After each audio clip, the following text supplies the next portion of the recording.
हमारे साथ किसान नेता रामपाल जाट भी जुड़े हैं। उनसे भी पूछ लेते हैं कि क्या कारण रहे कि इस तरह के आदेश जारी हुए और इस तरह का माहौल बना। रामपाल जाट साहब। अभिषेक जी, देर आए दुरुस्त आए। यदि किसी के सुझाव देने पर भी सरकार मान जाए तो मैं तो अच्छा मानता हूँ जी। इसलिए सरकार ने ये जो कदम लिया ये अच्छा काम किया। और मुझे ध्यान है 2 वर्ष पहले हमारा जो शिष्टमंडल मिलने गया था मुख्यमंत्री जी से, उस समय हमने इस मुद्दे को उठाया था कि ये जो नीलामी है ये रोकी जानी चाहिए।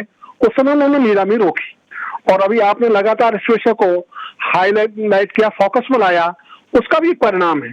तो ऐसे मुद्दों पर सब मिलकर काम करें और किसान की जमीन को नीलाम होने से बचाएं।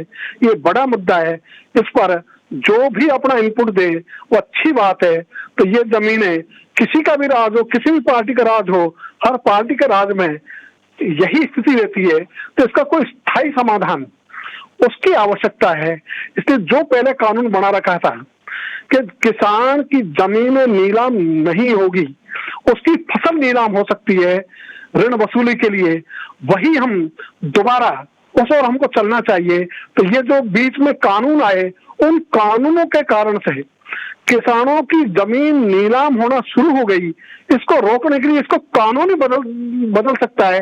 इसलिए जो रोड़ा कानून है जिसके कारण से जमीनें नीलाम होती है, उस रोड़ा कानून को तुरंत समाप्त किया जाए और जो कृषि ऋण राहत कानून है 1976 का, उसको वापस इम्प्लीमेंट किया जाए। तो यदि ये दोनों काम होते हैं तो कोई चाहेगा तब भी किसान लेकिन की इस मामले नीलाम नहीं होगी। रामपाल जी, इस मामले में प्रथम दृष्टया किसका आपको लापरवाही यहाँ पर नजर आती है? क्या कारण रहे होंगे कि इस तरह के आदेश जारी हुए?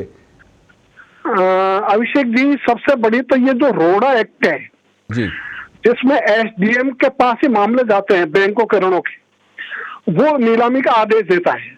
सबसे ज्यादा तो वो लायबल है जिन्होंने रोड़ा एक्ट बनाया। तो रोड़ा एक्ट के कारण से सारी समस्या पैदा हुई और सुप्रीम कोर्ट ने तो यह भी कह दिया कि इसको किसानों के मामले में लागू नहीं किया जाए। अभी 2 वर्ष पहले का डिसीजन है, उसको जिन्होंने लागू नहीं किया वो भी इसके लिए उत्तरदायी है, चाहे केंद्र हो चाहे राज्य हो, चाहे कोई भी राजनीतिक दल की सरकार हो, वे सभी इसके लिए लायबल है। इस कारण से इन विषयों को जब वो प्राथमिकता नहीं देते, इस कारण से ऐसी स्थिति उत्पन्न होती है। और इसके अलावा ऋण देने वाली जो संस्थान है उनकी गाइडलाइन क्या कहती है ऐसे केसेस को लेकर? उनकी जो गाइडलाइन है ऋण देने वाली, उनको सेफ गार्ड के लिए ही जो भारत सरकार ने कानून बनाया रोड़ा एक्ट, उस कानून के कारण से ये जमीनें नीलामी होना शुरू हुई है। पहले अपना प्रावधान यह था कि यदि किसी भी किसान पर ऋण बकाया है तो उसे वसूल किया जा सकता है, लेकिन जमीन नीलाम नहीं होगी। उसकी जो उपज है उसको नीलाम की जाए, वो भी उसके खाने के लिए उसको छोड़ी जाए, जो रिमेनिंग है उसको उसके काम में लिया जाए। तो ये पहले प्रावधान था, इसको खत्म करके इन्होंने जो शुरू कर दिया कि नहीं जमीन ही नीलाम होगी, तो बैंकों का ऋण सेफ चाहिए।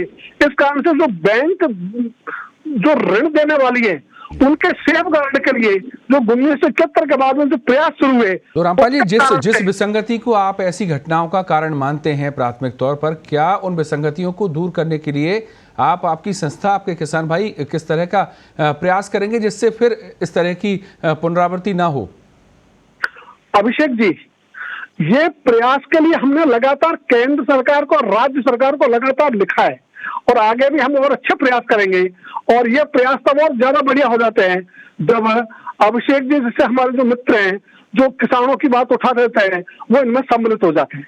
जी जी, तो निश्चित तौर पर इस तरह की जो विसंगतियां हैं आगे भी, और क्या लगता है आपको? जैसा आपने बताया कि एसडीएम को अधिकार होना और इस तरीके की जो कानून आप बता रहे हैं उसमें संशोधन की दरकार है, उनके अलावा भी मॉनिटरिंग होती है सरकार के स्तर पर और उच्चाधिकारी कलेक्टर भी वहां पर बैठते हैं।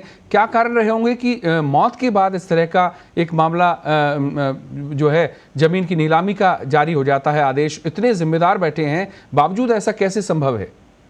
अभिषेक जी, इसमें कमी है सरकार के जो मुखिया होते हैं उस स्तर पर यदि ये निर्देश दे दिए जाए कि नीलामी नहीं होगी तो किसी की हिम्मत नहीं।